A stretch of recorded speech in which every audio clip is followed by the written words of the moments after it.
Halo teman-teman semua, kembali lagi di Ngobras, ngobrol santai bareng anak akuntansi.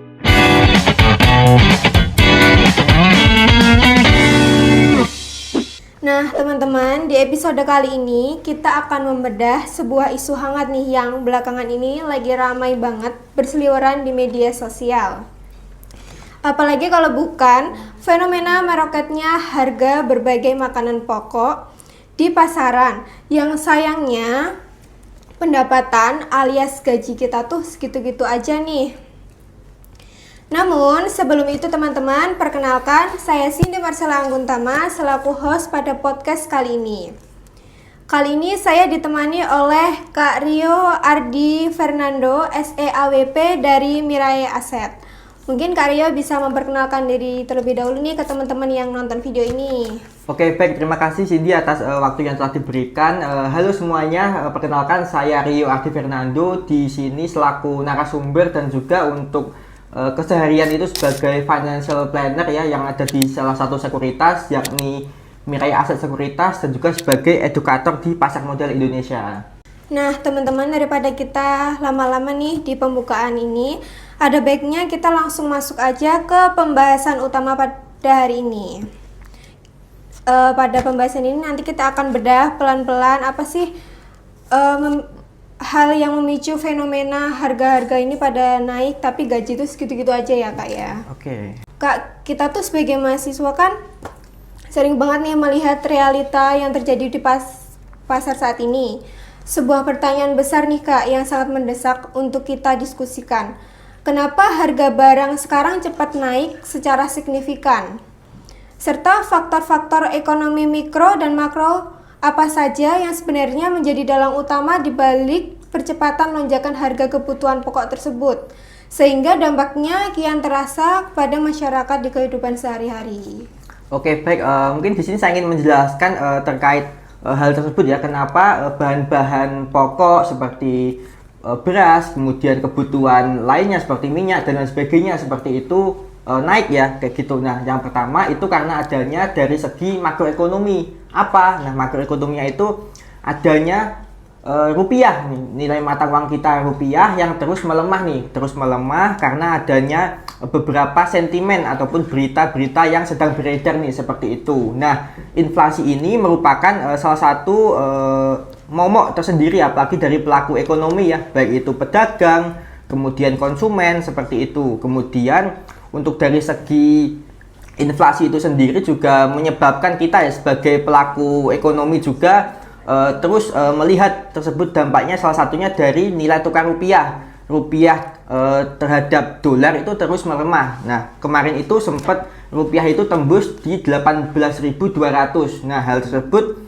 tentunya akan menyebabkan beberapa harga barang ya, terutama produk-produk impor seperti itu Cindy, yang mana produk impor ya seperti halnya gandum, tepung yang mana diimpor dari luar negeri ke Indonesia akan dikenakan tarif yang lebih besar seperti itu karena nilai tukar rupiah kita terus melemah sehingga menyebabkan antara kurs jual beli antara dolar dengan rupiah itu saling signifikan lah seperti itu. Kemudian dari segi kacamata pelaku pasar ya, terutama para pedagang ataupun konsumen, nah nilai ataupun harga barang yang terus naik seperti ini tentunya harus menyebabkan beberapa dampak negatif ya seperti itu. Salah satunya dari segi penjual makanan yang barangnya sudah jadi, misalkan beras ya digunakan penjualnya itu menjual nasi goreng seperti itu akan menjadi kenaikan lah, misalkan harga nasi goreng itu 12.000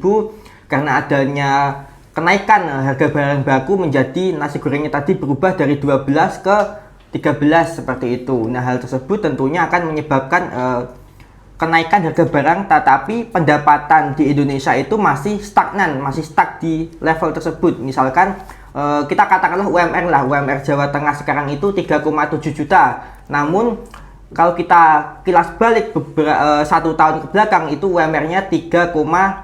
Jadi hanya naik 200 selama satu tahun. Nah, itu merupakan sesuatu yang kurang fair ya, apalagi harga barang itu naik terus menerus setiap waktunya. Oke Kak, Kan di sini kan yang naik itu kan nggak cuma harga-harga makanan atau kayak barang-barang, tapi kita sebagai mahasiswa kan ada nih yang mungkin kita ada yang ngekos atau mungkin ada yang ngontrak rumah juga nih Kak. Nah, itu tuh gimana sih Kak agar kita tuh tetap bisa nabung di era yang harga-harganya ini lagi pada naik, terus harga kos juga naik. Gimana sih kita sebagai mahasiswa tuh untuk menyisihkan uang kita untuk nabung kebutuhan kita di masa depan gitu Kak? Nah, untuk menabung ya ataupun merencanakan keuangan dari dalam bidang ekonomi yang saya pelajari sebagai financial planner ataupun perencanaan keuangan. Nah, kita menabung itu kita harus mendapatkan beberapa kebutuhan kita nih. Kan ada beberapa piramida keuangan lah. Yang tier paling bawah itu ada kebutuhan primer nih. Yang pertama ada papan, sandang, dan juga pangan nih. Kalau mahasiswa kan untuk kebutuhannya tadi, untuk papannya kan kos, kemudian sandang itu pakaian, pangan itu makanan sehari-hari, seperti itu. Jadi ketiga kebutuhan ini harus terpenuhi terlebih dahulu. Ketika kebutuhan ini sudah terpenuhi terlebih dahulu, maka ada tier yang atasnya apa? Yakni adalah financial growth. Kita harus melipat gandakan uang kita. Misalkan dikirimi orang tua setiap bulannya 2 juta ataupun 3 juta seperti itu, otomatis uangnya habis nih buat bayar kos, kemudian buat makan, kemudian sama dengan membeli buku, biasanya seperti itu. Nah, bagaimana sih cara kita untuk meningkatkan aset seperti itu supaya tidak habis di biaya operasional, kemudian sisanya baru ditabung? Nah, salah satunya dengan cara invest. Kalau mahasiswa itu invest bisa lebih ke produk yang rendah risiko, misalkan reksadana. Kan reksadana itu merupakan wadah instrumen investasi yang dikelola oleh manajer investasi, dan juga ini biayanya murah sekali Cindy. Dengan invest sebesar 10.000 saja kita sudah bisa untuk membeli reksadana tersebut, yakni reksadana pasar uang yang mana memiliki resiko rendah dan juga untuk returnnya juga oke, seperti itu. Jadi untuk mahasiswa itu sendiri, bagaimana sih cara menabung? Ya dengan memenuhi semua kebutuhannya terlebih dahulu. Bayar kos sudah terpenuhi, makan sudah terpenuhi, kemudian membeli keinginan, contohlah baju ataupun buku kuliah sudah terpenuhi, baru sisanya nanti bisa buat saving ataupun untuk menabung, seperti itu. Oke. Nah, ada nggak sih Kak contoh saham selain reksadana mungkin yang cocok untuk mahasiswa kayak kita itu? Contohnya apa selain reksadana mungkin? Oke, baik. Contoh untuk saham ya. Namun sebelum itu mungkin di sini rekan-rekan semuanya ingin saya menjelaskan terkait produk investasi yang ada di pasar modal. Jadi tidak cuma saham sama reksadana aja nih, tapi ada yang namanya obligasi. Jadi produk di reksadana itu ada banyak sekali. Namun pada kesempatan hari ini mungkin saya ingin menjelaskan 3 saja. Yang pertama ada saham, obligasi, sama reksadana. Misalkan contohnya saham itu merupakan bukti kepemilikan sebuah perusahaan. Misalkan saya ingin membeli saham Bank BCA nih, berarti saya berhak atas kepemilikan beberapa persen atas si saham tersebut, tergantung beberapa lembar sih yang saya beli. Kemudian yang kedua di sini ada reksadana, seperti yang saya sampaikan sebelumnya bahwasanya reksadana itu merupakan wadah instrumen investasi yang dikelola oleh manajer investasi. Ada berbagai jenis macam reksadana, yakni reksadana pasar uang, reksadana pendapatan tetap, kemudian reksadana campuran, sama reksadana saham, seperti itu. Nah, dari beberapa reksadana itu ada yang profil risikonya ada konservatif, moderat, sama agresif, seperti itu. Kemudian yang ketiga ada obligasi. Nah, obligasi ini surat hutang. Jadi negara ataupun perusahaan itu menerbitkan obligasi apa? Ya untuk mendapatkan bantuan pendanaan, seperti itu. Kan kalau misalkan dari perusahaan itu mau berhutang ke bank, tentunya bunganya sangat tinggi sekali. Makanya perusahaan itu juga menerbitkan obligasi untuk dibeli kita nih sebagai investor, seperti itu. Nah, kemudian untuk saham yang untuk bisa dibeli oleh mahasiswa dan juga cocok untuk mahasiswa, mungkin kita harus melihat beberapa sih kondisi mahasiswa tersebut. Apakah mahasiswa itu sibuk sekali ataupun mahasiswa tersebut memiliki waktu yang luang nih. Kalau dari segi Cindy itu memiliki waktu luang nggak sekarang? banyak luangnya sih Kak untuk waktu libur gitu kosong. Oke, berarti bisa menyempatkan diri untuk melihat aplikasinya seperti itu. Untuk aplikasi untuk melihat, oh hari ini indeks harga saham gabungan ataupun IHSG lagi naik nih, seperti itu. Jadi untuk seperti itu otomatis dalam melihat opportunity ataupun peluang melihat aplikasi untuk investasinya ya, berarti memiliki waktu banyak, otomatis bisa memilih ke saham-saham yang mendapatkan ataupun rutin dalam membagikan dividen ataupun capital gain seperti itu. Contohlah ada saham perbankan ya, seperti saham Bank BCA, Bank BRI ataupun Bank Mandiri. Atau mungkin di sini karena misalkan ada komoditas emas nih, harga emas lah masih oke lah, berarti bisa membeli saham aneka tambang. Atau mungkin hari ini PLN lagi sering mati lampu, otomatis supply ataupun kebutuhan dari si batu bara itu meroket, harganya akan naik, otomatis akan mempengaruhi saham-saham batu bara. Berarti pilihannya antara sektor perbankan, sektor emas, dan juga ada sektor batu bara seperti itu. Jadi harus melihat dari segi kacamata makroekonomi seperti apa sih yang sedang hangat diperbincangan untuk saat ini, seperti itu. Oke Kak, selanjutnya nih aku tuh sering banget ketemu sama mahasiswa anak kos yang rasa udah nahan diri banget nih Kak buat foya-foya. Tapi pas akhir bulan tuh kadang tetap aja di rekening kita tuh tetap tipis nih Kak. Iya, betul. Jadi kayak ada uang menguap begitu aja secara misterius ya Kak. Nah kalau kita teliti lagi, jebakan kebocoran halus apa sih Kak yang paling jamak dialami oleh generasi mahasiswa zaman sekarang itu? Apa gara-gara terlalu sering check out barang-barang, atau mungkin karena kita terlalu sering GoFood, atau kemana-mana kita selalu naik ojek online, atau mungkin contoh lainnya apa gitu? Gimana sih Kak? Oke, baik. Oke, mungkin kalau dari segi mahasiswa, karena saya juga pernah menjadi mahasiswa, jebakan kenapa sih uang kita tiba-tiba kok mengurang secara cepat dari yang ditransfer oleh orang tua atau lain sebagainya seperti itu. Salah satunya adanya kita sering konsumtif lah selaku mahasiswa. Misalkan kita mau mager biasanya kan mau masak di kos, karena itu dia mungkin mager ataupun supaya lebih cepat, akhirnya dia mesen GoFood seperti itu, sehingga menyebabkan beberapa dari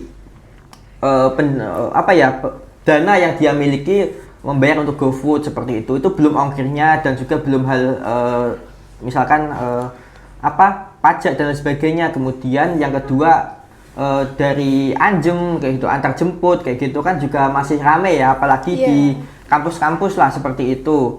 Nah itu juga menjadi sebuah perilaku konsumtif ya, seperti itu. Kemudian yang ketiga di sini ada check out Shopee, contohnya seperti itu. Jadi ada kita sering melihat scroll lah di TikTok ataupun di aplikasi e-commerce itu, melihat sesuatu yang menarik lagi diskon 50%, kita langsung CO seperti itu. Nah, itu merupakan suatu perilaku yang kurang baik lah. Kurang baik artinya kalau kita melakukan secara terus-menerus itu kurang baik. Ya kalau misalkan 1-2 masih mending lah seperti itu, tapi jangan secara terus-menerus, karena kita sebagai mahasiswa juga harus saving seperti itu. Misalkan dapat beasiswa ya, beasiswanya bisa digunakan untuk invest ataupun membelikan kebutuhan, contohlah membeli buku seperti itu, ataupun mengikuti seminar berbayar seperti itu. Dan juga kita sebagai mahasiswa itu sebenarnya kita memiliki 3 aset nih, Cindy.